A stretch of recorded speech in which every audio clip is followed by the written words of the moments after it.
Vamos dar início então a esta segunda parte da manhã com a doutora Andreia Teixeira, com o pulmão e a esclerose tuberosa.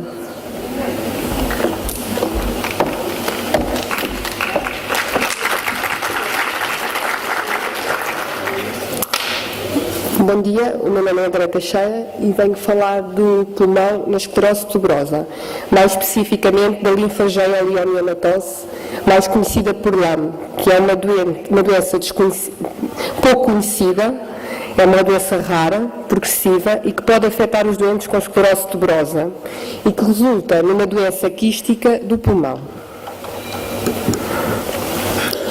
Na minha apresentação vou então, numa primeira fase, tentar explicar o que são as patologias do interstício pulmonar, uma vez que a LAM é uma patologia do interstício pulmonar.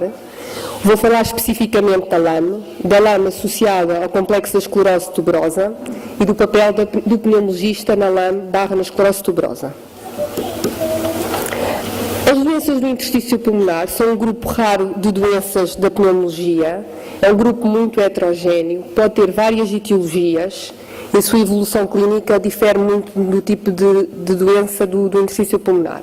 Para vocês terem uma ideia do que é o interstício pulmonar, estamos aqui a falar de interstício pulmonar, vou-vos tentar explicar então o que é o interstício pulmonar.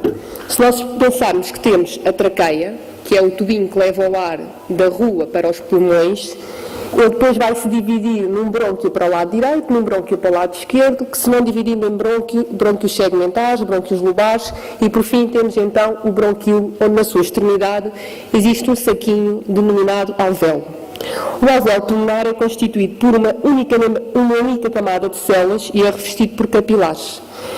Estes capilares são os capilares que trazem o sangue venoso até ao pulmão e que levam o sangue oxigenado para todo o organismo. Para perceberem o que é o interstício, é então uma fina camada de células que separa a membrana alveolar da parede do vaso, portanto é uma membrana muito fininha. Esta camada de células é fundamental para as trocas gasosas, é através dela que os vasos deixam então o dióxido de carbono e recebem o oxigênio. Qualquer pequena alteração neste tipo de células, ou na sua estrutura ou na sua arquitetura, vai condicionar então uma correta oxigenação do organismo, com todas as consequências que isso pode trazer. Os doentes com patologia do interstício pulmonar, muitas vezes, que tipo de sintomas é que têm? Falta de ar. Mais conhecido para os pneumologistas e para a classe médica como dispneia. São doentes que apresentam falta de ar, tanto pode ser falta de ar quando correm 10 km, como falta de ar quando escovam os dentes ou quando penteiam o cabelo. Por outro lado, têm habitualmente tosse, uma tosse seca, irritativa. E intolerância então ao exercício e mesmo às atividades da vida diárias causadas por esta falta de oxigenação do sangue. O que é que nós podemos ver quando olhamos para um doente com este tipo de patologias? Dado a gravidade da doença, podemos olhar para o doente e ver que está com aspecto de cianose. Cianose é o quê? Lábios roxos, extremidades roxas, pela falta de oxigenação do sangue. Pode estar com uma polipneia, que é o aumento da frequência respiratória. Uma vez que o sangue não chega corretamente aos órgãos oxigenado, o organismo, para compensar, vai respirar mais rápido, como quando estamos cansados, quando fazemos uma corrida e estamos ali a respirar de uma forma mais rápida e acelerada. Outra característica é o hipocratismo digital. O hipocratismo digital, como podem ver ali na segunda figura, é o chamado dedos em baqueta de tambor. Os dedos ficam parecidos com os pauzinhos de bater nos tambores. Tem aquele aspecto, há uma hipertrofia da última falange e o dedo fica então com aquele aspecto deformado. Isto é um sinal que não só há uma patologia do interstício, como já há uma má oxigenação do organismo, o que leva àquele aspecto dos dedos. Nem todos os doentes têm toda esta sintomatologia, vai dependendo da fase da doença em questão. Para além disso, o pneumologista pode encontrar alterações na auscultação e na radiografia de tórax. A LAM é então a proliferação pulmonar, linfática e renal de células LAM, que tem origem na crista neural. A forma habitual da doença se manifestar é por uma tríade clássica de doença quística pulmonar, pneumotórax, quilotórax, que eu já vou explicar mais à frente o que são, e angiomiolipomas renais, que estão muito associados à LAM. É uma doença idiopática. Vou-vos tentar explicar aqui o que é o pneumotórax. Nós no pulmão, o pulmão é revestido por duas membranas. Podem ver ali a vermelho, a membrana que está mais perto do pulmão, que é chamada pleura visceral, e a membrana que está mais perto das costelas, que é chamada pleura parietal. Entre estas duas existe um espaço preenchido por uma fina lâmina de líquido, que o que é que permite? Permite que haja uma correta expansibilidade quando nós respiramos. Habitualmente é mesmo uma pequena quantidade de líquido. O que é que acontece? Nos doentes com LAM, muitas vezes pela presença dos quistos pulmonares, que eu também já vou explicar como se formam, pode haver ruptura destes quistos e entra ar para este espaço pleural.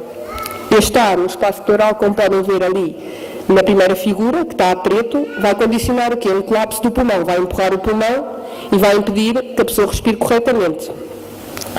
Para além disso, também associado à LAM, temos então o quilotórax. O quilotórax, e como eu expliquei anteriormente, as células de LAM também proliferam nos vasos linfáticos do pulmão e que podem originar uma ruptura. Os vasos linfáticos têm linfa no seu interior, que podem então ir para o espaço pleural e provocar um quilotórax.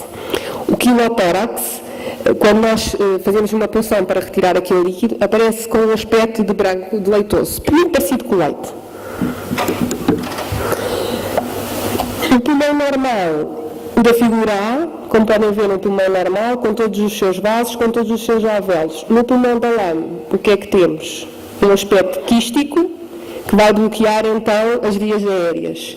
Para além disso, podemos ter também o pneumotórax. Nesta imagem ainda conseguem ver melhor como é que o pulmão está completamente colapsado e empurrado com o ar, e como é óbvio, as trocas gasosas naquele pulmão não se vão poder efetuar da mesma maneira, não é?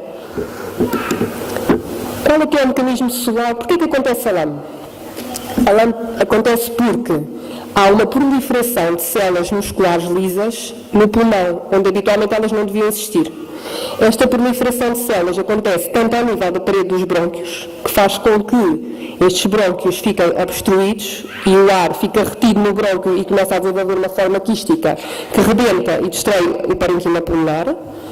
Para além disso, estes vasos também, estas células musculares lisas também se vão desenvolver de uma forma anárquica nos vasos linfáticos e nos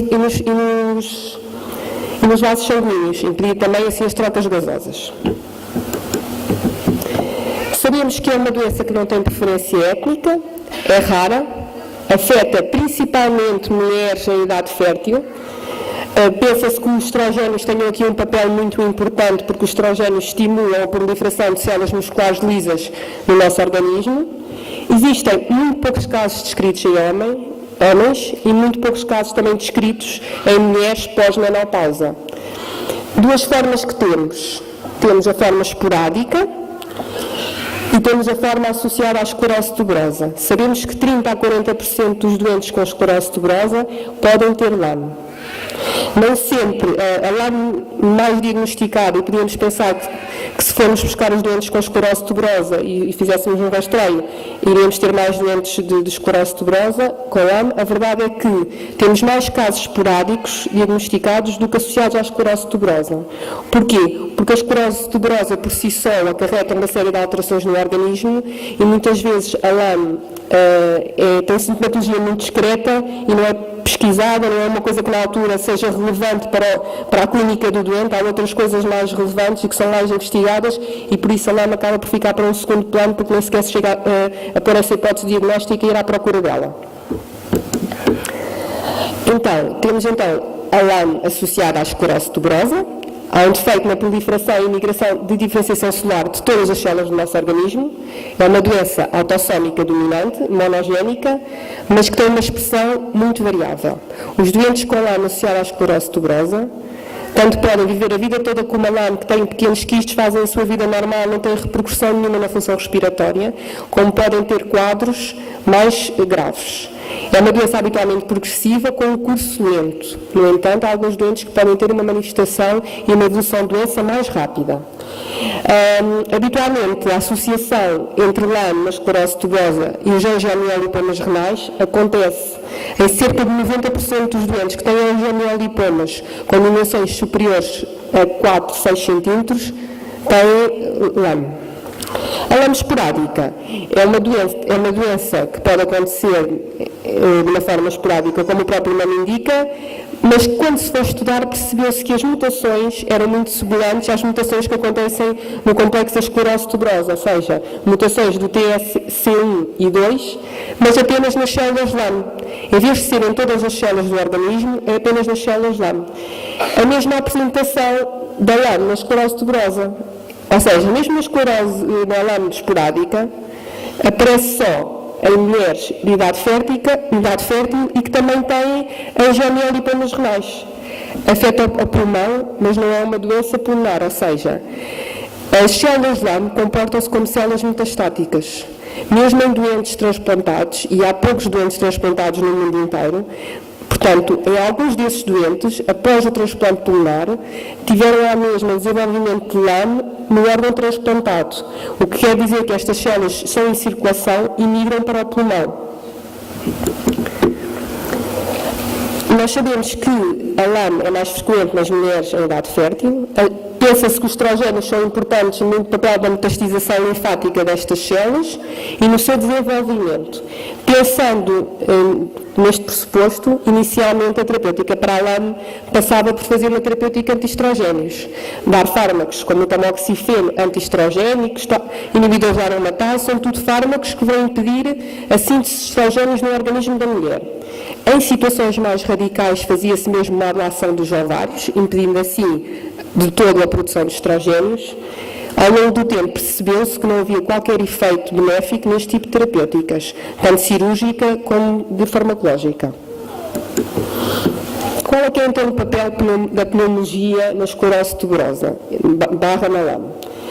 O diagnóstico. O pneumologista é fundamental para o diagnóstico. Para terem uma ideia, a doença é muito rara e a maioria dos pneumologistas em Portugal e no mundo inteiro nunca contactaram com esta doença. Portanto, se nunca contactaram, é difícil ir à procura dela.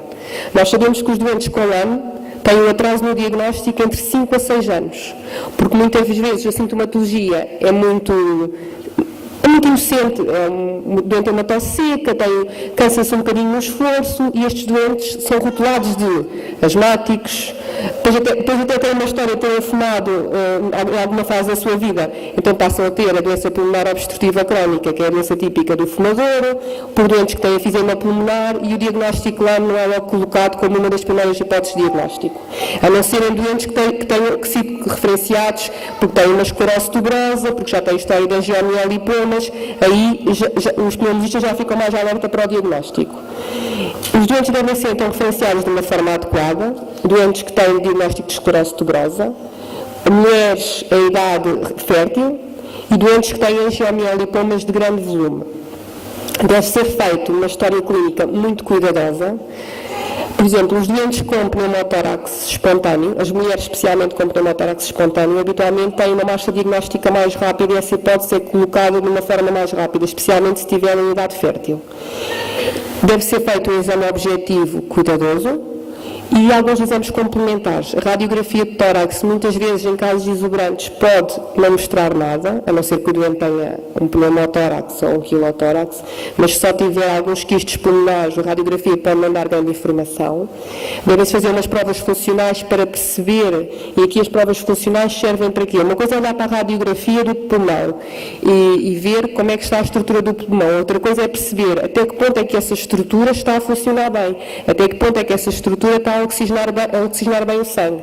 Para isso fazemos umas provas de função respiratória e ataque tórax. Esse sim é o exame standard, é o exame que nos traz mais informação, que pode caracterizar melhor os quistos. Depois temos outros exames mais específicos, como seja a biópsia pulmonar, que pode ser feita tanto por toracoscopia, que é cortar um bocadinho do pulmão e buscar um bocadinho do pulmão, como por broncofibroscopia. A broncofibroscopia é um tubo que entra pelo nariz, espreita no pulmão e tira um bocadinho de pulmão para a biópsia. A biópsia, a anatomia patológica, vai olhar para as células, ver o tipo de células e deve também fazer alguns marcadores de imunohistoquímica, que são o HNB45. A biópsia pulmonar só deve ser realizada em casos de dúvida. Em doentes que temos uma história de esclerose tuberosa, angiomiolipomas renais, uma TAC muito sugestiva, podemos assumir o diagnóstico sem ser necessário recorrer à biópsia pulmonar. Em casos que suscitem algumas dúvidas, aí sim deve-se fazer a biópsia pulmonar. Existe também a pesquisa do VEGFD, que é o fator de crescimento endotelial, que se pode fazer. A prova dos 6 minutos da marcha é uma prova em que o doente anda durante 6 minutos com um oxímetro no dedo para ver a saturação de oxigênio, para percebermos, muitas vezes o doente acha que está bem, porque se habituou ao cansaço progressivo que a doença lhe foi trazendo.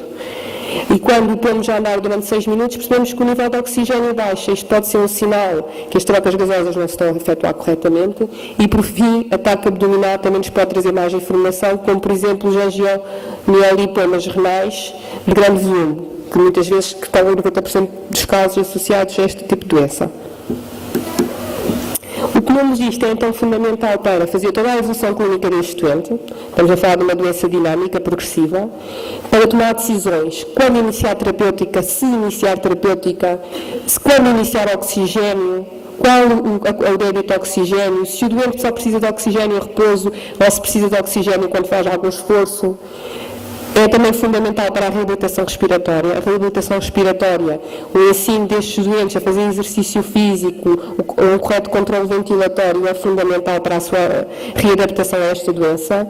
E também é o pneumologista que vai poder referenciar estes doentes para um transplante pulmonar numa situação mais crítica da doença.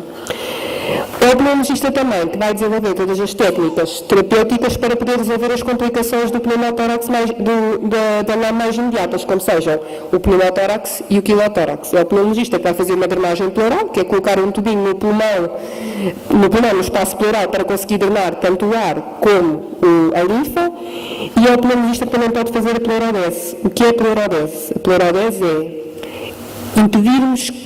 tentarmos colar a pleura visceral à pleura parietal, impedindo que possa haver um novo pneumotórax ou um novo quilotórax. Pode-se fazer de duas formas. De uma forma química, em que no tubinho da drenagem pleural podemos colocar talco, que vai permitir colar as duas pleuras e assim diminuir.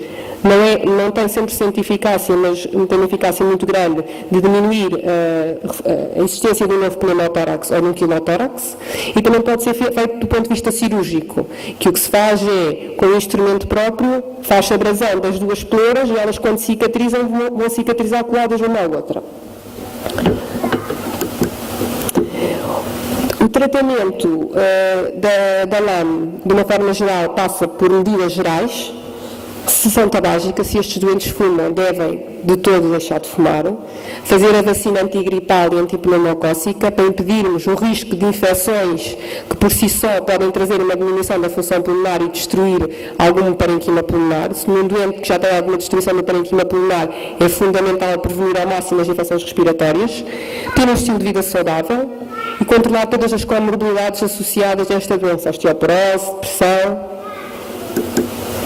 Do ponto de vista terapêutico de fármacos, recentemente foi aprovado um fármaco específico. Já vos tinha explicado que todos os fármacos antiestrogénios foram postos de parte porque não mostrava benefício, mas hoje temos um fármaco que é a rapamicina, mais conhecido por cirulinos, inicialmente muito utilizado no transplante renal, foi aplicado com muito sucesso aos doentes com LAM, não para fazer regredir a doença, porque o que ele vai fazer é vai impedir a proliferação destas células musculares lisas da forma anárquica com que é feita, mas vai permitir uma estabilidade de doença.